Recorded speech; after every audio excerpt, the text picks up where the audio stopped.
Good morning, everyone. We're here. I'm here with our fellow task force members to announce the identity of what has formerly been known as Fire Island Jane Doe.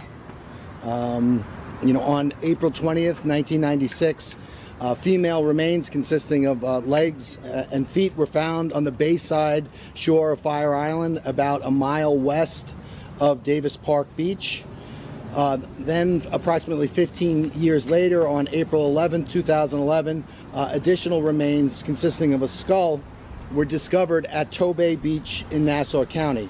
That skull was found following the discovery of the remains of Jessica Taylor, and the skull was found on the same day as the remains of what is commonly come to be referred to as Peaches was found on Jones Beach.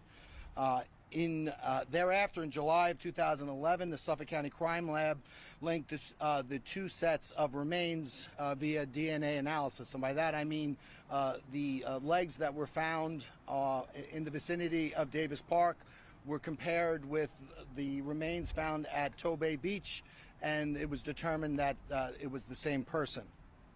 Since 2011, that victim was known by various names, including Fire Island Jane Doe.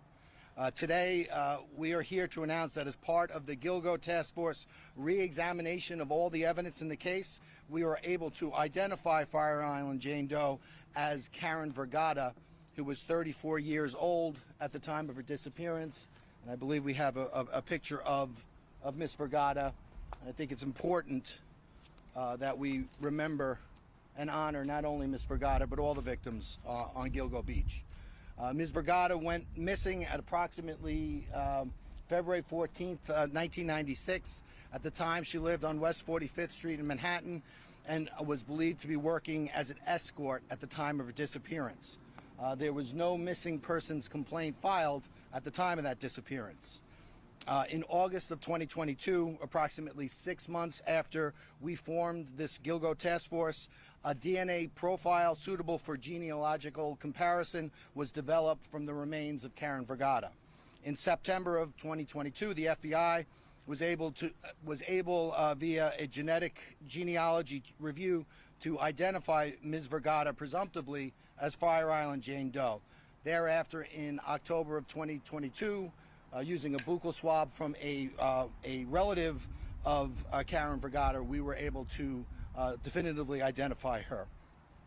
Prior to disclosing this information, of course, we needed to contact all of Ms. Vergata's family members. And additionally, at or around the same time, we were beginning our grand jury confidential investigation into what has been known as the Gilgo 4, that is the murders of Maureen Brainerd Barnes, Melissa Barthelemy, Megan Waterman, and Amber Costello. So we decided we were not going to make any public comment at this time. However, since that, the results of that investigation have become public, and we have made the necessary notifications to Ms. Vergata's family, we can make this important announcement now.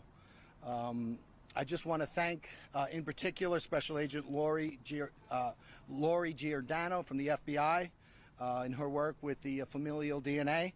She worked in conjunction with our Suffolk County Crime Lab, Don Dollar of the Suffolk County Crime Lab, his team, in coordination with the Suffolk County Police Department's Homicide Unit.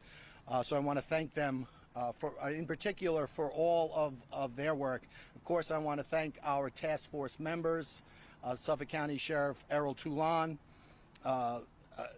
ASAC Spencer Horn from the FBI.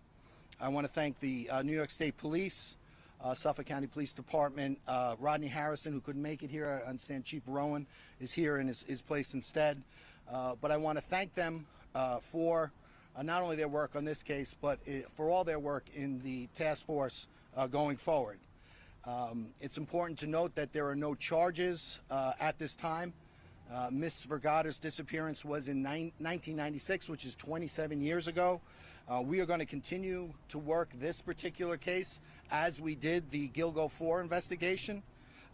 We're going to have no comment on what, if any, suspects we developed at this time.